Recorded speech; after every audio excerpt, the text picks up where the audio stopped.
علیم خان صاحب یہ بتائیے کہ جس طریقے سے آپ نے فراگوگی کا ذکر کیا، ہم ہر دوسرے روز حکومتی لوگوں سے بھی سن رہے ہوتے ہیں کہ کہاں کہاں کس کس طریقے سے کرپشن ہوئی. کیا وجہ ہے کہ ان کو واپس لانے میں، ان کے خلاف کارروائی ہونے پہ، یا پھر سابق وزیراعظم کی اہلیہ کا بار بار جس طریقے سے ذکر کیا جاتا ہے، یا فار دیٹ میٹر خود چیئرمین پی ٹی آئی کا، کیوں اس طریقے سے قانونی کارروائی نہیں ہو سکی؟ بہت افسوس کی بات ہے کہ کیوں نہیں ہوئی. حکومت کو چاہیے تھا کہ وہ صرف یہ جو اعظم خان صاحب کو آج انہوں نے پکڑا ہے، اگر یہ میرے خیال میں وہ باقی لوگوں کو بھی پکڑ لیتے، صرف عثمان بزدار کو پکڑ لیں، اور عثمان بزدار کو اگر آپ 1 گھنٹہ انٹروگیٹ کریں وہ سارا کچھ بتا دے گا. کتنے پیسے اس نے کہاں پہ دیے ہیں، کس کے ذریعے دیتا رہا ہے، کہاں پہ دیتا رہا ہے. عثمان بزدار تو اپنا کمیشن رکھ کے باقی آگے بھجواتا ہوتا تھا. اس کا کام تو ایز اے کوریئر ایجنٹ تھا، تو وہ تو وصولی کرتا تھا اور آگے بھجوا دیتا تھا. تو عثمان بزدار کو اتنی تھوڑی اس کی کوئی لیاقت تھی، ہارورڈ کا گریجویٹ تھا کہ انہوں نے اس کو لیاقت کے اوپر جو ہے وہ 4 سال رکھا سی ایم. مجھے آج پہلی دفعہ پتا چلا کہ آپ کے حصے مزاح بھی بہت اچھی. انہوں نے جس کمال کے اوپر اس کو رکھا ہے وہ تو یہی تھا نا کہ ایک نالائق ترین اور کرپٹ ترین آدمی ہو، تاکہ ہم اس کو کہیں بائے دن ہے تو دن ہے، بائے رات ہے تو رات ہے، اور جو ہم کہیں انویسٹیگیشن ہو تو سب وہ اگل دیں گے، سب کچھ دے دے گا. وہ تو ابھی گھنٹے کے لیے بھی نہیں اندر گیا، تو اس کو آپ ذرا 1 دن اندر رکھیں، پتہ لگ جائے گا سب کچھ. تو کیوں نہیں کرے؟ جان بوجھ کے like carrot and stick policy ہے کیا ہے؟ جو نہیں کر رہے ان کو میرے خیال میں کرنا چاہیے. جو عثمان بزدار ہے وہ مین اس کا جو کرپشن ہوئی ہے اس کا کردار ہے وہ. اور فراگوگی جو ہے وہ جو بھاگی ہوئی ہے، آپ اس کو انٹرپول کے ذریعے واپس لائیں اور اس سے پوچھیں کہ کیا کیا کچھ ہوتا رہا. یہ عمران خان نے جو لبادہ اوڑا ہوا ہے، یہ جو شرافت کا اور ایمانداری کا اور قوم کو بیوقوف بنایا ہوا ہے، وہ لوگ آئیں اور ان کے سامنے ان کو آپ چینلز کے اوپر ڈائریکٹ لے کے آئیں اور وہ بتائیں کہ وہ کیسے کیسے پیسے دیتے رہے اور کس کس کے گھر پہنچتے رہے اور اس کا کیا کچھ ہوا. اس وقت کے جو ISI چیف تھے انہوں نے عمران خان کو یہی کہا تھا نا کہ آپ کے گھر میں جو ہے وہ رشوت کا مال پڑا ہوا اور آپ کے گھر میں جو آپ کی مسز ہیں وہ یہ پیسے وصول کر رہی ہیں. تو عمران خان صاحب نے جنرل ناصر منیر نے، جی ہاں بالکل، جو اس وقت کے آرمی چیف ہے، انہوں نے صرف یہی کہا تھا جس کی وجہ سے انہوں نے ان کو ہٹا دیا.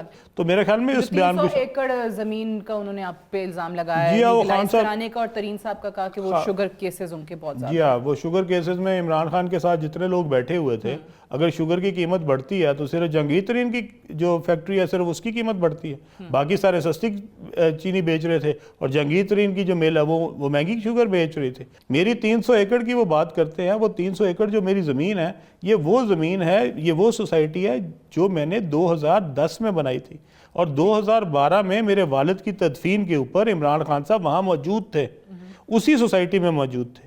اور اسی کے لیے وہ مجھے کہتے ہیں کہ 2018 میں جب وہ وزیر اعظم بن گئے کہ میں نے صرف 300 ایکڑ کے لیے. عمران خان صاحب کو تو یہ بھی پتہ نہیں ہے کہ وہ سوسائٹی تھی کتنے ایکڑوں کی.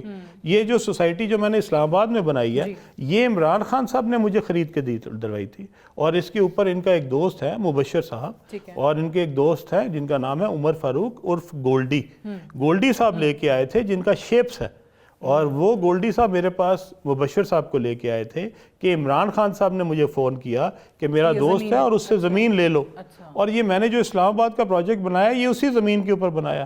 عمران خان صاحب کو یہ باتیں کرنے سے پہلے یہ تو سوچنا چاہیے کہ یہ جو زمین بیچتے انہوں نے مجھے کہا تھا کہ یہ اس شخص کے پاس پیسے نہیں ہیں، تم لے لو، اس کو ریلیف چاہیے. اور میں اس وجہ سے اسلام آباد میں پروجیکٹ بنایا، ورنہ میں تو پروجیکٹ اسلام آباد میں بنا بھی نہیں رہا تھا. یہ لاہور کی 300 ایکڑ زمین جو ہے، یہ 3000 ایکڑ میں سے یہ 300 ایکڑ زمین کا میرے پہ الزام لگا رہے ہیں، اور وہ زمین کا الزام لگا رہے ہیں جو کہ میں نے پرائیویٹ انڈیویجول سے خریدی تھی.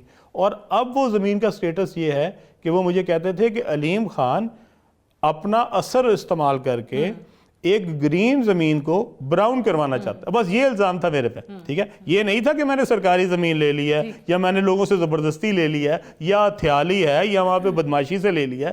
یہ کہتے تھے کہ اس کا سٹیٹس تبدیل کرنا چاہتا ہے، جبکہ عمران خان صاحب نے اس ساری ریور بیلٹ کی ساری زمین کا سٹیٹس خود تبدیل کر دیا بائی گیونگ اٹ ٹو روڈا.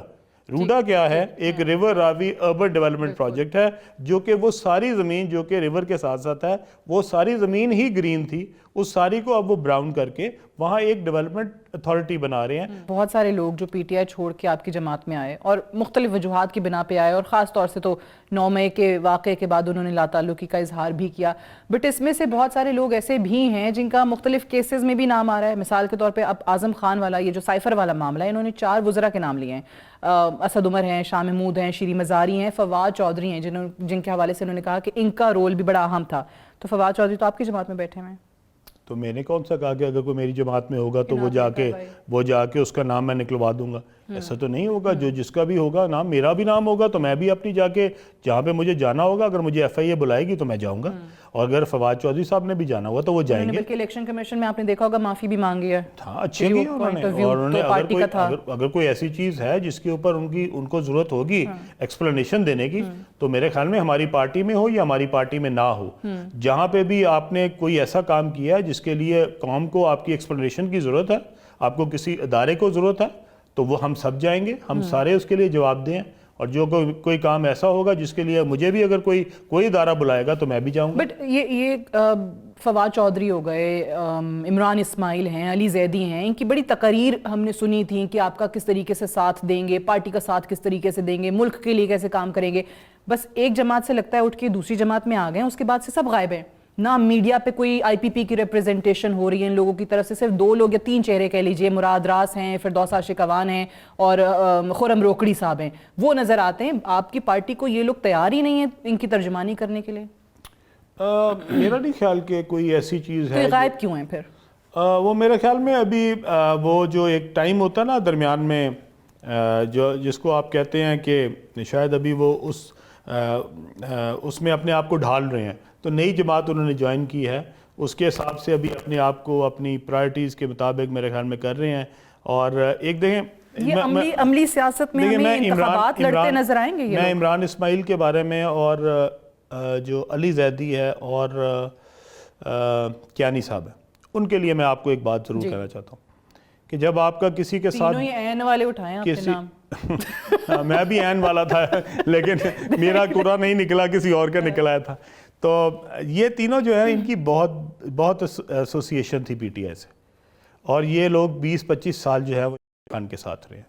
تو دیکھیں یہ فیصلہ جو ہوتا ہے وہ مشکل فیصلہ ہوتا ہے، اور یہ میں سمجھتا ہوں کہ انہوں نے بڑی مشکل سے اور بوجھل دل کے ساتھ یہ فیصلہ کیا.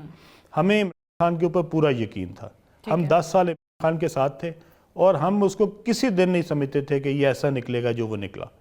اور ہمیں یقین تھا کہ عمران خان جو ہے وہ کبھی بھی بے ایمانوں کے ساتھ نہیں ہوگا، کبھی بھی جو ہے وہ اس طرح کی حرکتیں نہیں کرے گا جو اس نے وزیر اعظم بننے کے بعد کی.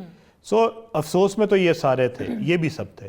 اور ہم سب جب اکٹھے بیٹھتے تھے، ہم سب کولیگز تھے، اور اس میں اسد عمر صاحب بھی، اور شاہ محمود قریشی بھی، اور باقی لوگ بھی، شیری مزاری بھی، وہ سارے ان لوگوں پہ، وہ سارے ہی افسوس کا اظہار کرتے تھے جو خان صاحب کر رہے تھے. یہ لوگ آپ کے پارٹی کے پلیٹ فارم سے الیکشنز لڑتے نظر آئیں گے ہمیں؟ جی بالکل لڑیں گے، سارے لڑیں گے، ٹکٹس دیں گے آپ؟ بالکل اپنے اپنے حلقوں میں سے سب لڑیں گے.